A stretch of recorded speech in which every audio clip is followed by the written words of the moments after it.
My dad was Tim Jones, longtime team leader of North Shore Rescue. One thing that I remember was the passion that everybody had and the camaraderie.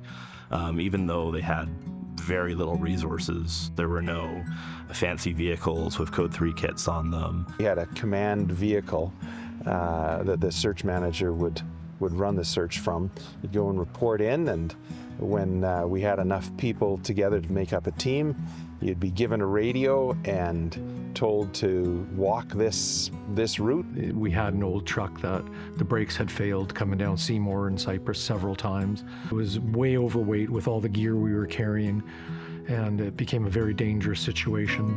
We managed to get the vehicle back to the works yard, get it repaired, and several months later it was driving down Seymour in a very similar situation. It's a steep grade, and again the brakes failed.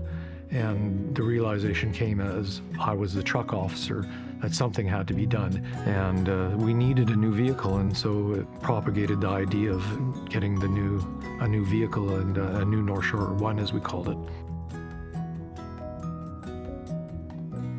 North Shore Rescue does have vehicles of different sizes and used for different purposes. Our Jeep, we use it mainly as our public education vehicle and going to a lot of events, and that it's a nice looking vehicle. We have our F-350, which is mainly used for transporting equipment and members, and we can head to the top of the hill and then deploy from there.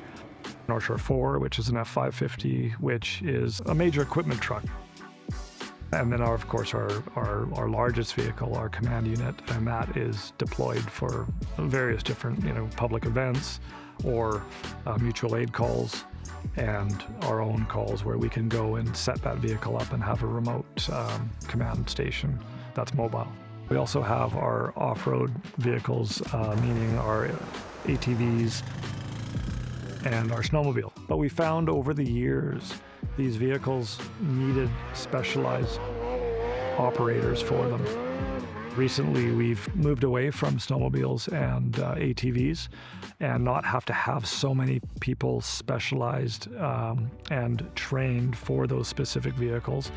Recently, we were able to get what's called a side-by-side, so that's a dual track vehicle. So in the wintertime, we can put tracks on it, in the summertime, wheels on it. It's just like driving a small four-wheel drive vehicle. So most of the team can be trained up on it, and therefore it's just easier to deploy, it's safer to deploy, and it also has a stretcher, a skid that goes in the back of it. So not only can we carry personnel and gear, we can also transport a patient out of an area. The diverse terrain we get into, the inclement weather that we end up driving in, the size of some of our vehicles are not like the normal vehicles. And this is just a skills day for you guys. There needs to be some knowledge of operating those vehicles, especially in the mountainous terrain that we're sent into.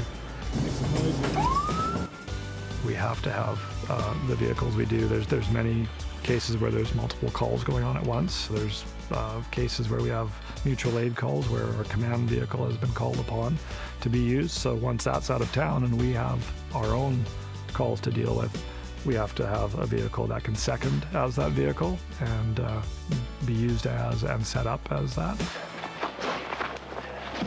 It's been quite an evolution, really, and when you think about it, going from working out of your own vehicle to having a fleet of rescue vehicles that service the team needs. I would never have envisioned a fleet of vehicles like this or the range of equipment. And I think that change has been necessary because of the high call volume now. Remember, it's not just the North Shore people that this team serves, it's everybody that uses the North Shore, no matter where they come from.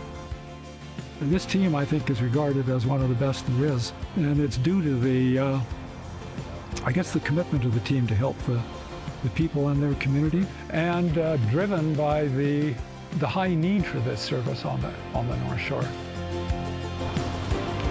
Command North Shore 6 is responding to Cypress ETA